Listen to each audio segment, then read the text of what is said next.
nous allons écouter de jeunes doctorantes, nous présenter leurs travaux de thèse.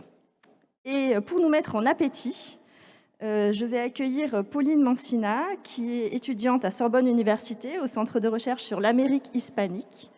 Son sujet de thèse s'intitule « De la cuisine à l'offrande, symbolique alimentaire en Mésoamérique, 1200 avant Jésus-Christ, 1521 après Jésus-Christ ». N'hésitez pas, à la suite de son intervention, à lui poser toutes les questions que vous avez envie, dont vous avez envie d'entendre les réponses.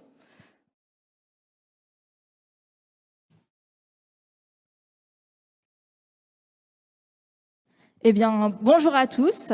Comme les organisateurs me font le plaisir de commencer cette session, je tiens avant tout à le remercier de nous permettre d'exposer nos recherches devant vous et de nous faire connaître.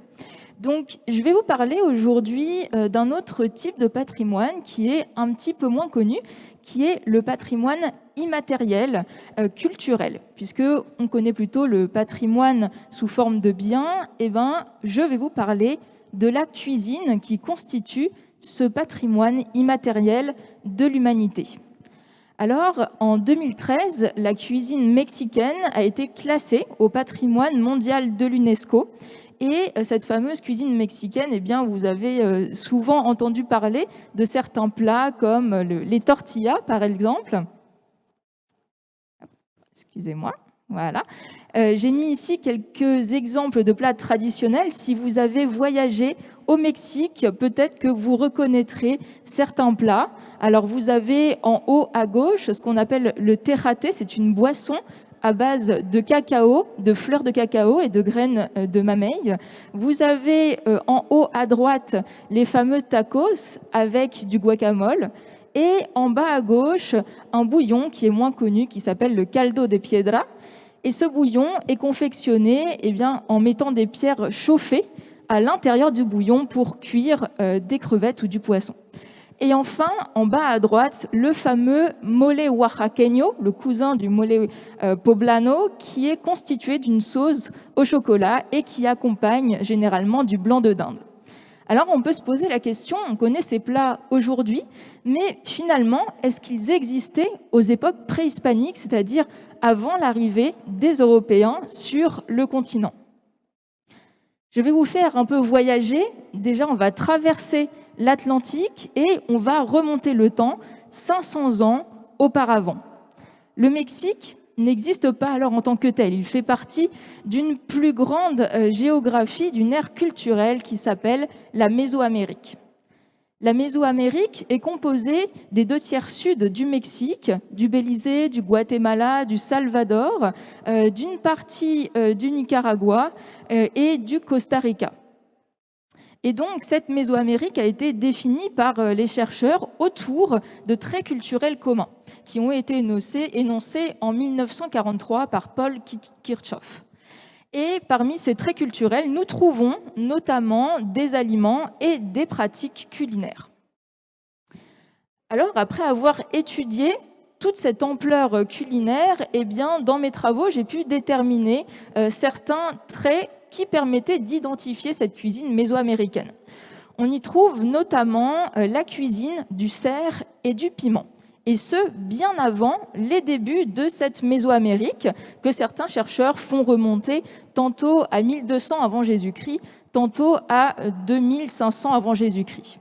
Donc déjà, nous avions une cuisine commune. Alors, on voit tout de même sur ce graphique que la cuisine du cerf était partagée entre la Mésoamérique et l'ère culturelle septentrionale, et que la cuisine du piment est une cuisine un peu plus méridionale, puisqu'elle est partagée avec l'Amérique centrale. Donc finalement, ça n'est pas suffisant pour déterminer l'essence de la cuisine mésoaméricaine. Ensuite, un peu plus tard, donc après les fameux débuts théoriques de la Mésoamérique, on a pu déterminer que ce qui concentrait la cuisine, ou en tout cas un trait commun, était la cuisine du chien et du dindon. Alors ne vous leurrez pas, tout le monde ne mangeait pas du chien et du dindon, généralement, c'était plutôt réservé à l'élite ou bien aux nourritures rituelles. Néanmoins, cela constituait un aliment commun à la Mésoamérique et comme vous pouvez le constater, eh bien, cet aliment commun cuisiné n'était pas partagé ni par l'ère septentrionale, ni par l'ère méridionale. Nous avons donc déjà un indice sur ce qui fait de la cuisine mésoaméricaine eh bien, son identité. Alors, on parle beaucoup des tortillas. C'est vrai, quand on dit Mexique, on pense tout de suite tortilla, Old El Paso. Est-ce que vraiment la tortilla était un aliment préhispanique partagé par toute la Mésoamérique? Eh bien non. Pourquoi? Alors, pour manger des tortillas tous les jours et pour en faire un aliment de base, il fallait absolument adopter une cuisson spécifique, c'est-à-dire du maïs cuit avec de la chaux. Sans ça, eh bien, vous attrapiez une maladie qui s'appelait la pélagre et qui existe encore actuellement d'ailleurs. Donc en réalité, il y a peut-être deux Mésoamériques autour de deux bases alimentaires différentes.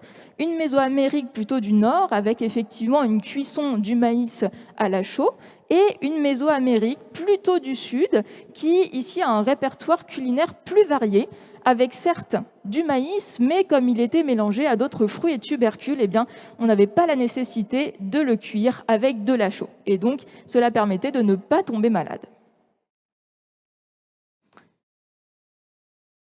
Au-delà donc de ces deux grandes Mésoamériques, il y a des cuisines régionales. Là encore, cela nous a permis de déterminer que la Mésoamérique était bien plus riche que la cuisine au maïs. Et lors de nos travaux de thèse, nous avons mis en évidence 9 grandes régions culinaires à l'intérieur desquelles un aliment était cuisiné de manière spécifique. Vous avez ici, par exemple, illustré la cuisine de la caille dans le centre du Mexique ou encore la cuisine de l'iguane dans le Yucatan, avec d'autres variantes et des espèces très spécifiques, comme un type d'agave spécifique pour réaliser une boisson, ou encore d'autres espèces de courges qui ne sont cuisinées que dans certaines régions. Alors pour conclure sur notre étude, déjà ce que cela nous montre, c'est toute la complexité de la cuisine mésoaméricaine. Dans un premier temps, toute sa richesse et son ampleur. Mais si nous revenons à cette question du patrimoine immatériel de l'humanité, eh bien, nous pouvons nous demander également par rapport à notre gastronomie française, qui elle aussi est classée au patrimoine mondial de l'UNESCO, quel est le lien finalement entre ce que nous mangeons aujourd'hui et ce qui était mangé en Mésoamérique? Eh bien, vous l'avez constaté, beaucoup de fruits, beaucoup de légumes viennent de la Mésoamérique et par exemple, dès que vous cuisinez une ratatouille ou dès lors que vous consommez une bonne tasse de chocolat bien chaud, eh bien, vous mangez déjà des aliments mésoaméricains.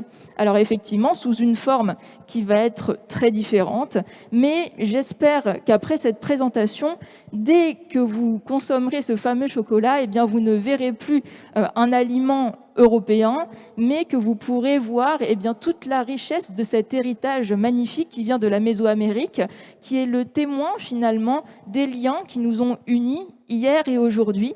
Et surtout, eh bien, notre patrimoine gastronomique, ce patrimoine immatériel de l'humanité, il serait certainement bien différent sans celui des autres. Je vous remercie.